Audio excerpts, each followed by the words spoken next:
নমস্কার।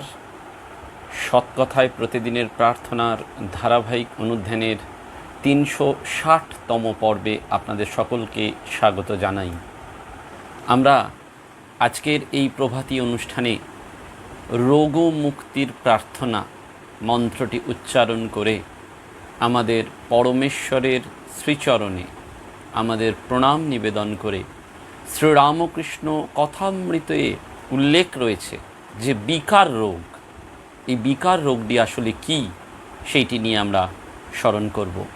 রামকৃষ্ণ মঠ এবং মিশনের বরিষ্ঠ সন্ন্যাসী প্রয়াত স্বামী পুরাণানন্দজি মহারাজের শ্রীচরণে ভূমিষ্ঠ প্রণতি জানাই, কারণ মহারাজ এই সম্বন্ধে খুব সুন্দর আলোকপাতটি উদ্বোধন পত্রিকায় বহু বছর আগে করেছিলেন। দুর্লভ এবং দুর্মূল্য, কারণ এ সমস্ত নিবন্ধ বা এই সমস্ত প্রবন্ধের আত্মীকরণ যখন করা সম্ভব তখনই তার মূল্য বোঝা সম্ভব। নইলে শুধু পত্রিকায় মুদ্রিত হলো আর আমরা ওপর ওপর চোখ বুলিয়ে গেলাম, তাহলে তার মূল্য বোঝা যায় না। সেই জন্যে সময় যথাযথভাবে এর উপকারিতা, উপযোগিতা এবং তার যে প্রায়োগিক দিকটি সেটি আমাদের কাছে তুলে ধরে। আমরা আজকে প্রথমেই এই বিশ্ব মহামারীর আবহে একটি কল্যাণ প্রার্থনা সমবেতভাবে করার চেষ্টা করব। উত দেবা অবহিতং দেবা উন্নয় তথা পুনঃ উতাগশ্চক্রোশং দেবা দেবা জীবয়থা পুনঃ দাবিমৌ বাতৌ বাতো আ সিন্ধুরা পরাবত দক্ষংতে অন্যে আবতু পরান্যে বতু যদ্রপ আ বাতো বহি ভেষজং বি বাতো বাহি যদ্রপ তং হি বিশ্বভেষজ দেবানাং দূত যশে আতাংমং শস্তার ভীর বথ অরিষ্টতাতিভি পক্ষং তে ভদ্রমাসং পরাযক্ষং সুভাষিতং তে ত্রায়ন্তামিহ দেবস্ত্রায়তং মরুতঙ্গন ত্রায়ন্তং বিশ্বভূতানি যথায় মারোপা অসত আপ ইদ্দাউ ভেষজি রূপৌ অমি বচাতনি आप सर्वस्व भेषजि स्वास्ते कृतन्न भेषजम हस्ताभ्यां दशो शाखाभ्यां जिह्वा वाचं पुरोगवी अमामयित्तुभ्यां ताभ्यां तोपो स्पशामसि। ঋগ্বেদে এই প্রার্থনা মন্ত্রটি সুন্দরভাবে বর্ণনা করা হয়েছে, যেখানে বলা হচ্ছে, হে ভগবান, হে দেবতাগণ, আমাকে নিচে পৃথিবীর মাটিতে নামিয়ে এনেছো তোমরাই, আবার আমাকে তোমরাই ওপরে তুলে নাও। হয়তো আমি অপরাধ করেছি, আবার প্রাণ দান করো। সমুদ্র অবধি এমনকি দূর পর্যন্ত দুই বায়ু প্রবাহিত থাকে। এক বায়ু তোমায় বলবান করতে করতে আসুক, আর অপর বায়ু তোমার পাপ ধ্বংসের জন্যে বহবান হোক। হে বায়ু, তুমি এইদিকে ওষুধ বয়ে আনো, যা অহিতকর তা এখান থেকে বয়ে নিয়ে যাও। যেহেতু তুমি সংসারের ঔষধ স্বরূপ, তুমিও দেবতাদের দূত হয়ে যাও। ওই যে বলা হচ্ছে, তং হি বিশ্বভেষজ দেবানাং দূতয়সে আত্মং মং সস্তার্তিভগ তৎ অরিষ্টা তিভি। হে যজমান, তোমার মঙ্গলকর সৎস্তয়ন শান্তি করছি, তোমার অমঙ্গল নিবারণেরও কার্য করছি। হে দেবগণ, রক্ষা করুন, মরুদ্গণ রক্ষা করুন, সকল চরাচরকে রক্ষা করুন, এই ব্যক্তি নিরোগ হোক।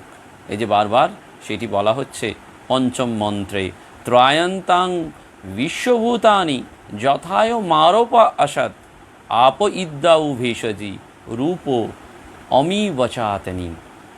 জলই ওষুধস্বরূপ, জলই রোগশান্তির কারণ। এই জল সকল রোগের ঔষধ। সেই জল যেন তোমার ঔষধ বিধান করে। এবং সর্বশেষ প্রার্থনা করা হচ্ছে, দুই হাতে 10 আঙুল আছে, বাক্যের আগে জিহ্বা বিচলিত হয়, তোমার রোগ শান্তির জন্য এই হাত দিয়ে তোমাকে স্পর্শ করছি। অর্থাৎ রোগ মুক্তির এই প্রার্থনা, এবং সেইখানেই আমাদের আজকের প্রসঙ্গ যে ভগবান শ্রীরামকৃষ্ণদেবের কথিত বিকার রোগ। আমরা জানি ব্রাহ্ম নেতা কেশব সেনের আগ্রহে 1882 খ্রিস্টাব্দের 27 অক্টোবর কোজাগরি লক্ষ্মী পূজার দিন ঠাকুর একবার গঙ্গায় স্টিমারে ভ্রমণ করলেন, এবং কেশববাবুর এই জন্যে পূর্ব থেকেই ব্রাহ্ম ভক্তদের নিয়ে স্টিমারে দক্ষিণেশ্বরে গিয়ে চাঁদনি ঘাটের অনতি দূরে অপেক্ষা করছিলেন, এবং ঠাকুরের কাছে তিনি লোক পাঠিয়ে বিনীত অনুরোধ করছেন যেন তিনি অনুগ্রহ করে গঙ্গা ভ্রমণে সমর্থ হন, রাজি হন। ঠাকুর সেই অনুরোধ স্বীকার করলেন এবং স্টিমারে ওঠার জন্য চাঁদনির ঘাটে নৌকোয় উঠলেন, কিন্তু অচিরেই সমাধিস্থ হয়ে পড়লেন। অনেক চেষ্টায় হুঁশ করিয়ে তাকে স্টিমারে তুলে একটা কেবিন ঘরে বসানো হয়েছিল, এবং সেই স্মরণেই ওই দেখবেন গঙ্গাবক্ষে শ্রীরামকৃষ্ণ স্মরণ অনুষ্ঠানটি হয়, প্রতি বছর হয়। যদিও এই মহামারীর কারণে বিগত 2 বছর সেটি করা সম্ভব হচ্ছে না। রামকৃষ্ণ মঠ বলরাম মন্দির থেকে এবং বাগবাজারে মায়ের বাড়ি থেকে দুজন অত্যন্ত শ্রীরামকৃষ্ণ অনুরাগী ভক্ত আয়োজন করেন। শুধু ভক্ত না, তাদের মধ্যে অসংখ্য গুণ রয়েছে। তারাই এই অনুষ্ঠানটি আয়োজন করেন, এবং শ্রীরামকৃষ্ণ ভাব আন্দোলনের সাথে যুক্ত ব্যক্তিত্বরা এবং রামকৃষ্ণ মঠ মিশনের সন্ন্যাসীরা এই অনুষ্ঠানে অংশগ্রহণ করেন। শারদেশ্বরী আশ্রমের সন্ন্যাসিনী মা এবং বেলগাছিয়া সারদা সংঘের সন্ন্যাসিনী মায়েরাও কখনো কখনো এখানে যোগদান করেছেন। তো তাকে এই কেবিন ঘরে বসানো হয়েছিল, এবং ক্রমে ব্যবহার ভূমিতে অবতরণের পর সমবেত ব্রাহ্ম ভক্তদের সঙ্গে তিনি মধুর ঈশ্বরীয় প্রসঙ্গ করলেন। আমরা জানি শ্রীরামকৃষ্ণদেব এইটি করতেন, জীবলোক এবং শিবলোকের মধ্যে একটা ব্রিজ, একটা সেতু। যেমন হাওড়া থেকে কলকাতায় যেতে গেলে আমাদের হাওড়া ব্রিজ, বা দক্ষিণেশ্বরের দিকে যেতে গেলে নিবেদিতা সেতু কিংবা দ্বিতীয় হুগলি সেতুর মাধ্যমে যেতে হয়, তেমনি এই জীবলোক থেকে শিবলোক। আর ঠাকুর তো সর্বদাই সেই উচ্চ গ্রামে থাকতেন, তিনি নেমে আসার পর ঈশ্বরীয় প্রসঙ্গই করতেন, এবং সেই ঈশ্বরীয় প্রসঙ্গটি আমাদের কাছে কথামৃত, এবং সেই কথা আমাদের কাছে অমৃত তুল্য। সেই কথা আমাদের কাছে পাবনী শক্তি, সেই শক্তি আমাদের বারবার মুগ্ধ করে, উল্লসিত করে, তৃপ্ত করে, এবং আমরা শিহরিত হই। সেইখানেই কথায় কথায় ভগবান শ্রীরামকৃষ্ণ বলছেন বা বলেছিলেন যে রোগটি হচ্ছে বিকার। আবার যে ঘরে বিকারের রোগী সেই ঘরেই জলে জ্বালা আর আচার তেঁতুল। এই যে আমরা শান্তি মন্ত্রে জলের প্রার্থনা করলাম, যে জলই হচ্ছে শান্তি, বলছেন সেখানে জলের জ্বালা রয়েছে আর তেঁতুল। যদি বিকারের রোগী আরাম করতে চাও তাহলে ঘর থেকে ঠাঁই নাড়া করতে হবে। তারপরেই ঠাকুর বলছেন সংসারী জীব বিকারের রোগী, বিষয় জলের জ্বালা, আর বিষয় ভোগতৃষ্ণা হচ্ছে জল তৃষ্ণা। সে সুন্দর করে বলছেন যে রোগীটা কে না, এই সংসারের যারা আমরা জীব তারা সবাই বিকারের রোগী, এবং আমাদের কাছে বিষয়টাই হচ্ছে জলের জ্বালা। বিষয় বিষের বড্ড জ্বালা, মুক্ত বাতাস ঢুকতে দেয় না। আমাদের দরজা জানলা আমরা খোলা রেখে মুক্ত বাতাস আলো আহরণ করতে পারি না। বিষয় আমরা নিত্য প্রাপ্ত বস্তুকে বারবার হারাচ্ছি। তাই জন্য আমাদের পুনরপি জননম পুনরপি মরণম পুনরপি জননী জঠরে শয়নম। গর্ভ উপনিষদ বলে একটি উপনিষদ আছে, আপনারা জানেন। সেখানে এই গর্ভ উপনিষদে বারবার প্রার্থনা করায়। আমরা সবাই নাকি প্রার্থনা করেছি যে যখন মায়ের গর্ভে ছিলাম, প্রত্যেকেই আমরা জননী গর্ভধারিণী শিও শিও জননীর গর্ভধারিণীর গর্ভে যখন ছিলাম তখন প্রার্থনা করেছিলাম যে হে ভগবান, একবার আমাকে পৃথিবীতে আসতে দাও, আমি তোমার শরণ নেব, আমাকে এই যে কৃমি রক্ত মল মূত্র বিষ্ঠাময় মূত শরীর থেকে বার করে দাও। তো ভগবান হেসেছেন, প্রত্যেকের ক্ষেত্রেই হয়েছে। তিনি আমাদের নির্গমন করিয়েছেন মাতৃগর্ভ থেকে, কিন্তু যেই নির্গমন আমাদের হয়েছে আমরা সঙ্গে সঙ্গে আর একজনের খপ্পরে পড়ে গেছি, মায়া। তাই ঠাকুর বলছেন মায়াকে চিনতে পারলে মায়া পালায়, কিন্তু মায়াকে চেনা সোজা নয়। সেজন্য উপায়টা আরও সহজ করে দিলেন যে তুমি শরণাগত হয়ে পড়ে থাকো। দেখবেন মন্দিরে অনেকেই আমরা বুঝতে পারি না, অনেকে সাধক সাধিকা হয় ভিখারির বেশে বা এমনিও না, অনেকেই ওই মন্দিরে পড়ে থাকে, নানান ধরনের মন্দিরে। আপনি তারকেশ্বর মন্দিরে যান, দক্ষিণেশ্বরের বাইরের দিকটায় দেখুন, কালীঘাটে দেখুন, বা আরও প্রতিষ্ঠিত মন্দিরে, যেন মন্দিরে ভগবানের চরণে আশ্রয় নিলে ঠিক কিছু পাওয়া যাবে, চরণে শরণ নিতে হবে। তো সেইখানে ঠাকুর বলছেন যে ওই সংসারী জীব হচ্ছে বিকারের রোগী, আর বিষয় হচ্ছে জলের জ্বালা, আর বিষয় ভোগতৃষ্ণা হচ্ছে জলতৃষ্ণা। আর আচার তেঁতুলটা কি না, আচার তেঁতুলের কথা মনে হলেই আমাদের মুখে জল সরে, কাছে আনতে হয় না। এইরূপ জিনিসও ঘরে রয়েছে, সেটিকে শ্রীরামকৃষ্ণ বলছেন যোষিত সঙ্গ, অর্থাৎ স্ত্রী সঙ্গ। মনে মনে ওই যে বলছেন সেই সুন্দরী রমণী চলে গেলে কাব্য দর্শন গীত সব পড়ে থাকে। হ্যাঁ, ভাগবতের পণ্ডিত সেই দিকেই তাকায়। সেই জন্য নির্জনে চিকিৎসা করা দরকার। ঠাকুর রোগটাও বললেন এবং তার উপায়টিও বললেন। আমরা পূর্ব পর্বে চিকিৎসা সেবায় শ্রীরামকৃষ্ণের দেবের আগেও শ্রীমা সারদা দেবীর কথা এবং স্বামীজির কথা বলেছি যে চিকিৎসকদের জন্য তাদের কি বাণী ছিল, ঠিক সেই রকম। এবং আমরা অনেক রোগের কথা শুনি, নানান ধরনের রোগ। ইদানিংকালের সেই রকম একটি রোগ হচ্ছে বিকার রোগ, যেটিকে ইংরেজিতে বলা হয় ডেলিরিয়াম। এই বিকার রোগ ইংরেজি শব্দ ডেলিরিয়াম হলেও ঠাকুর আমাদের কাছে এক অজ্ঞাত, অচিন্তিত, অপরিসীম, সুগভীর তত্ত্বের সন্ধান দিতে চেয়েছেন এবং সেই জন্যই তিনি বিকার রোগের কথাটি উল্লেখ করেছেন। স্বামী নিখিলানন্দ মহারাজ, যিনি কথামৃতের ইংরেজি অনুবাদ করেছেন, তিনি সুন্দর করে সেই কথাগুলির অনুবাদ করেছেন, the disease of worldliness is like typhoid, অর্থাৎ সংসারের প্রতি যে আসক্তি সেইটি ব্যাধি, এবং সেই ব্যাধিটা টাইফয়েডের মতন।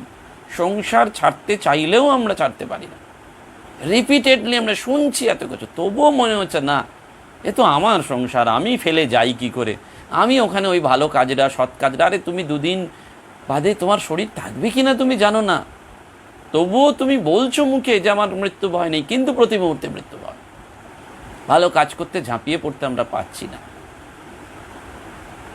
সেই সংসারের প্রতি আসক্তি প্রবল জড়ের ঘোরে যেমন অসঙ্গতিপূর্ণ অর্থহীন কথা মানুষ বলে, ঠিক সেই রকম আমরা ভ্রান্ত হয়ে গেছি। আমরা বলি আমি অমুক, আমি আমার পিতা অমুক, আমার মা এই, আমার স্ত্রী এই, আমার পুত্র কন্যা এই, সব নিয়ে প্রবল জ্বর হলে যেমন মানুষ ঘোরে বলে, আমরা সেই রকম ঘোরে বলে যাচ্ছি, প্রতিদিন ঘোরে বলে যাচ্ছি এসব আমার, কোনোটাই আমার নয়, চোখ বুঝলে কিচ্ছু আমার নেই, সেটা আমরা বুঝতে পারি না। এই যে আসক্তি, সংসারের প্রতি একটা প্রবল তৃষ্ণা, একেবারে প্রবল অ্যাসোসিয়েশন, আমরা অ্যাসোসিয়েটেড করে ফেলেছি, আইডেন্টিফাইড করে ফেলেছি নিজেকে। এই অসত্য বা আপেক্ষিক সত্যকেই আমরা চিরসত্য বলে মনে করছি এবং অনাদিকাল থেকে এই সংসার প্রবাহে ভেসে ভেসে যাচ্ছি, এবং সেইটি যে কত অনর্থ, কত দুঃখ বয়ে আনছে, আমাদের এই দুঃখের পরম্পরা আনছে, সেটা আমরা বুঝতে পারছি। আমরা এখনও ভাবছি যে আমার নাতিটাকে মানুষ করতে হবে, আমার মেয়ে বড্ড কষ্টে আছে, আমার ছেলেটা বিদেশে রয়েছে, বৌমা আমার ছেলেটাকে ভালো করে রান্না করছে না, আমার নাতনিকে বড় করতে হবে, ও তো আমার কথা ভাবে, প্রতিদিন একবার করে ভিডিও কলে তার গল্প শুনতে চাইছি, তাকে দেখতে চাইছি। তাহলে আসক্তি ওই যে আছে না, ও যাবে না মরলে, ওই আসক্তিটা যায় না। ঠাকুর যে বিকার রোগের কথাটি বলেছেন শাস্ত্রে, সেইটি নানা নাম দেয়া হয়েছে। সংসার আসক্তি, ভবব্যাধি, ভ্রম, অধ্যাস। সংক্ষেপে বলা যায় যে ইন্দ্রিয় ভোগ্য সুখকর বিষয় সেবা সুখ শান্তি লাভের একমাত্র উপায় বলে মনে প্রাণে বিশ্বাস করে আমরা সেই জন্য নিরবিচ্ছিন্নভাবে বিষয় অভিমুখীনতা অবলম্বন করেই যেটি চলছি, তারই নাম বিকার রোগ। অর্থাৎ বিকার রোগটি কি না, আমরা ইন্দ্রিয় ভোগ্য সুখকর বিষয় সেবা সুখ শান্তি লাভের জন্যে মনে প্রাণে এটা বিশ্বাস করছি এবং নিরবিচ্ছিন্নভাবে, একদিন নয়, দুদিন নয়, কন্টিনিউয়াসলি করে যাচ্ছি, এবং বিষয়ের প্রতি আমাদের অভিমুখ, সেইটি বিকার রোগ। এবং সেই জন্যই অনিবার্য এবং স্বাভাবিক পরিণতি হিসাবে আমরা জন্ম, মৃত্যু, জরা, ব্যাধি, এই ক্লেশ, এবং যার ফলে আমাদের দুর্গতি, সেই অবিদ্যার সংজ্ঞা। অবিদ্যাটি কি? মহর্ষি পতঞ্জলি তার যোগ দর্শনে বারবার বলছেন, অনিত্যা শুচি দুঃখ মাত্মনসু নিত্য শুচি সুখাত্মক খ্যাতির বিদ্যা।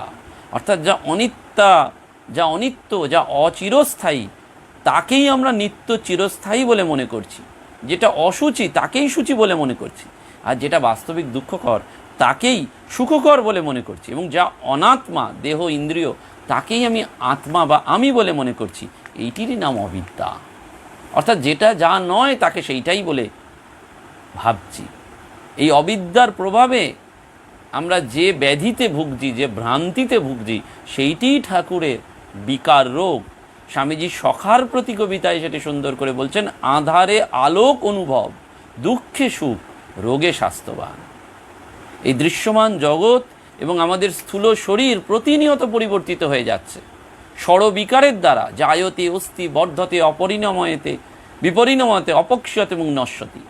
জন্ম, তারপর তার স্থূল শরীরের লাভ, তারপরে তার বৃদ্ধি, সেখানে বাল্য, কৈশোর, যৌবন, তারপরে আরেকটা বিকার, যতটা বৃদ্ধি হওয়া, তারপরে ক্ষয়, এই চোখে কম দেখা, এই সমস্ত বিকার আমাদের প্রতি মুহূর্তে আছে। কিন্তু আমরা সব সময় ভাবছি যে আমরা অনেক দিন বাঁচব, এবং সব সময় আমরা মৃত্যুরূপ অবশ্যম্ভাবী পরিণতির কথা দিব্যি ভুলে রয়েছি। সেই জন্য ঠাকুর বিদ্যাসাগর মশাইকে বললেন, মৃত্যুকে সর্বদা মনে রাখা উচিত, মরবার পর কিছুই থাকবে না। এবং আমার যথার্থ স্বরূপটি এই স্থূল শরীর, হাড়, মাংস, রক্ত, মলমূত্রের সমষ্টি, যেটিকে আমরা কত যত্নে আদরে মনে করছি এবং সেটিকেই ভাবছি আমার শরীর। সেই রকম এটি নয়। যথার্থ জ্ঞান হলে আমরা বুঝতে পারি যে আমিটা শরীরের সাথে অভিন্ন হয়ে রয়েছি, আত্মহারা হয়ে রয়েছি। সেটি আসল আমি নয়। শরীর জড়, কিন্তু আত্মা চেতন। শরীরের হ্রাস বৃদ্ধি আছে, বিকার পরিণাম আছে, কিন্তু আত্মার কিছু নেই। সেই জন্য শাস্ত্রকার বলছেন, প্রমাদং বৈ মৃত্যু মহং ব্রব্রিমি। অর্থাৎ স্বরূপের অনুভূতির বিস্মরণী হচ্ছে মৃত্যু, এবং স্বরূপানন্দের নিরন্তর রসাস্বাদন, সেইটি অমৃতত্ব। আমার স্বরূপে যেটি আছে তার নিরন্তর রসাস্বাদন। এবং সংসার ধারার এই চিরন্তন প্রবাহে আমরা বারবার ভেসে চলছি, এবং কখনো আমাদের এই কর্মনির্ভর গতি হচ্ছে স্বর্গে বা উচ্চতর লোকে, কখনো বা মনুষ্য লোকে বা মনুষ্যেতর জনিতে। শ্রীমদ্ ভাগবতে বারবার বলেছে, কচ্চিৎ পুমাং কচ্চিৎ স্ত্রী কচ্চিন ভয়ঙ্করী। অর্থাৎ জ্ঞানোদ্দীপ্ত যাদের সুপ্ত হয়েছে, মানুষ শ্রেয় কর্ম এবং গুণের তারতম্য অনুসারে বুঝতে পারে যে কোন শরীর সে লাভ করবে। এবং কেউ কেউ বলেন যে এটা শোনা যায়, মনুষ্য জনিতে জীবের একবার জন্ম হলে তার আর পশ্চাদী জনিতে নাকি পুনর্জন্ম হয় না। শাস্ত্র সে কথা বলছে না। কঠোপনিষদ বলছেন, যোনি মধ্যে প্রপদ্যন্তে সরিত্বায় দেহিনা।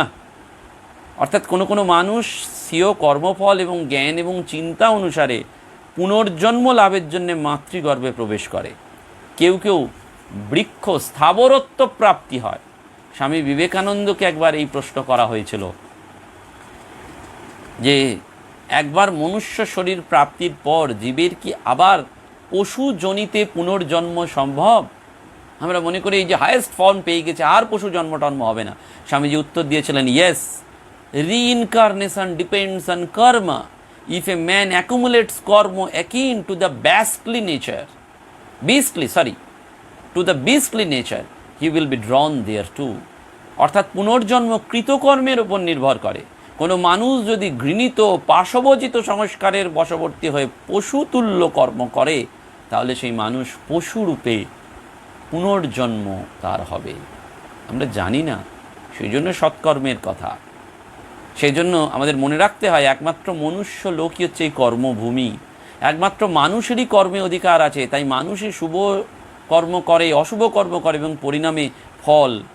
এই শরীরে থাকাকালীন আমরা আহার, নিদ্রা, মৈথুন, হিংসা যাই করি না কেন, ভবিষ্যতে তাদের ফল বা তাদের প্রতি ফলদায়ক হয় না। স্বর্গ বা নরক কর্মভূমি নয়। সেই জন্য আমাদের কোনো কোনো ধর্মমত অনুসারে অনন্ত স্বর্গ, অনন্ত নরক বলে কথা আছে, কিন্তু ভারতীয় ধর্মমত অনুসারে সেটি নয়। একমাত্র মুক্তি বা মোক্ষই হচ্ছে শাশ্বত অবস্থা। সেই জন্যে ঠাকুর আবার বলছেন, তুমি যেসব কর্ম করছো, এসব সৎ কর্ম যদি আমি কর্তা এই অহংকার ত্যাগ করে নিষ্কামভাবে করতে পারো, তাহলে খুব ভালো। এই নিষ্কাম কর্ম করতে করতে তবেই ভগবানের প্রতি ভালোবাসা আসে, এবং এই নিষ্কাম কর্ম করতে করতেই ঈশ্বর লাভ হয়। ঈশ্বর লাভের উপায়টি বলছেন, বিকার রোগ থেকে বেরোনোর উপায়টি শ্রীরামকৃষ্ণ বলছেন। এই বিকার রোগের লক্ষণটি কি? চিকিৎসকের কাছে যেতে হয়, ওষুধপত্র নিতে হয় যেমন কোনো রোগ হলে, তেমনি এই বিকার রোগ আমাদের কাছে যখনই এসে উপস্থিত হয় বা হয়েছে, আমাদের তখনই ঠাকুরের কাছে যেতে হয়, প্রেসক্রিপশান নিতে হয়। এবং সেই বিকার রোগের প্রথম লক্ষণ কি? রোগ সম্পর্কে রোগীর অজ্ঞতা। সাধুসঙ্গের ফলে বা পূর্বজন্মের স্বীকৃতিতে অনেক সময় বিকার রোগের প্রকোপ কমলেও এক প্রকার অশান্তি রোগীকে পেয়ে বসে। সব কিছু থেকেও তার কিছু ভালো লাগে না। তখন তার মনে হয় যে জীবনের অর্থ কী, উদ্দেশ্য কী, কোথায় ছিলাম, কোথায় যাব। সেই গিরিশ ঘোষের কথা, জুড়াইতে চাই কোথায় জুড়াই, কোথা হতে আসি কোথায় ভেসে যাই, কতদিন আর ভাঙিবে স্বপন, কে আছো চেতন ঘুমাইও না আর, দারুণ এ ঘোর নিবিড় আধার। সেই বিকার রোগগ্রস্ত অবিদ্যার মোহে আচ্ছন্ন মানব মনের এই অতৃপ্তি এবং তত্ত্ব জিজ্ঞাসার উদয়টাই হচ্ছে শুভ লক্ষণ। কেন উপনিষদ সেইটি বলছেন। যদি এই জীবনেই ব্রহ্মজ্ঞান লাভ হয় তবেই কৃতকৃত্যতা হয়। যদি এই জীবনেই ব্রহ্মজ্ঞান লাভ হয় তাহলে মহান বিনাশ হয়। অর্থাৎ এই জীবনেই এই সত্যকাম সত্য সংকল্প আত্ম জিজ্ঞাসাটা করতে হবে। Know the your self. কেন উপনিষদ বলছেন যদি না হয় ব্রহ্মজ্ঞান তাহলে মহাবিনাশ। সেজন্য বিবেকীগণ যারা হবেন তারা এই সকলের মধ্যে থেকে, সংসারে থেকেই ব্রহ্ম সাক্ষাৎকার পূর্বক একেবারে অমৃতত্ব লাভ করবেন, সংসারে থেকেই ঠাকুরের উপায় অনুযায়ী। এবং বিকার রোগের দ্বিতীয় লক্ষণ, বিকার রোগের দ্বিতীয় লক্ষণটাই হচ্ছে যে সংসারে আমরা প্রায় সব মানুষই এই রোগের প্রকোপে একেবারে অন্তহীন অপূরণীয় বিষয় তৃষ্ণায় নিরন্তর সদা জর্জরিত হয়ে যাচ্ছে। অবিদ্যাজনিত মোহ। ওই যে ঠাকুর বারবার বলছেন বিষয় ভোগ তৃষ্ণাটাই হচ্ছে জলতৃষ্ণা, তাই ঠাঁই নাড়া করতে হবে। কত বিষয় ভোগের তৃষ্ণা আমাদের রয়েছে, কিন্তু আমরা সেটাই কিছুতেই, এই যে বিষয় মদিরা পানে বেহুশ হয়ে রয়েছে, কিছুতেই তাড়াতে পারছি না। সেই জন্য মা বলছেন ঠাকুরের বড় ভাই বিকারের সময় জল খাচ্ছিলেন। শ্রী মা বলছেন একটুখানি খেতেই ঠাকুর হাত থেকে গ্লাসটি টেনে নিলেন। তাতেই তিনি অসন্তুষ্ট হয়ে বললেন, তুই আমাকে জল খেতে দিলিনি, তুইও এমনি কষ্ট পাবি, তোরও গলায় এমনই যাতনা হবে। ঠাকুর বললেন, দাদা আমি তো তোমার মন্দ করিনি, তোমার অসুখ জল খেলে অনিষ্ট হবে তাই দিইনি, তবুও তুমি আমাকে এরকম শাপ দিলে, অভিশাপ দিলে। তখন তিনি কেঁদে বলছেন, কি জানি ভাই আমার মুখ থেকে কথা বেরিয়ে পড়লো, কিন্তু এর তো আর অন্যতা হবে না। ঠাকুরের অসুখের সময় তিনি শ্রী মাকে বলেছিলেন, এই তার শাপেই হচ্ছে গলার ঘা, তা তোমাদের আর কারুর কিচ্ছু হবে না, যা ভোগ আমার উপর দিয়ে হয়ে গেল। অর্থাৎ এই যে পঞ্চ বিষয়, রূপ রস গন্ধ শব্দ এবং স্পর্শ, যেটি আমাদের চক্ষু কর্ণ জিহ্বা নাসিকা এবং ত্বক জ্ঞানেন্দ্রিয়, এবং বাক পানি পাদ পায়ু উপস্থ কর্মেন্দ্রিয় এবং ইন্দ্রিয় সমূহের নিয়ামক মনের দ্বারা সর্বদা আকর্ষণ করছে, সেইখান থেকে আমরা সবসময় তাদের দিকে লালায়িত হয়ে রয়েছি। কঠোপনিষদ বলছে পরাঞ্চি খানি ব্যত্রিনাথ স্বয়ংভূস তসমাৎ পরাং নসন্তি নাস্তরান। অর্থাৎ বহির্মুখ ইন্দ্রিয় সমূহকে পরমেশ্বর বিনাশ করিয়াছেন। সুতরাং জীব বহির বিষয়সমূহই দর্শন করে, অন্তরাত্মাকে নয়। কোনো বিবেকী অমৃতত্বের অভিলাষী হয়ে ইন্দ্রিয় সংযমপূর্বক প্রত্যগাত্মাকে দর্শন করেন। অর্থাৎ এই প্রত্যগাত্মাকে দর্শন করা, ঠাকুর টেনে নিচ্ছেন তার দাদার থেকে, কিন্তু দাদা তখন অভিশাপ দিচ্ছেন। আমাদেরও এই ব্রহ্মবিদ্যার নানান উপকরণ দেখুন, সকাল থেকে আমরা ঈশ্বরীয় প্রসঙ্গের নানান স্মরণ মননের প্রতিদিন কত কি শুনছি, পড়ছি, হোয়াটসঅ্যাপে বই পড়ছি, ধ্যান জপ করছি, সাধু সঙ্গ করছি, তবুও যাচ্ছে না। তারপরে কতটা কঠিন।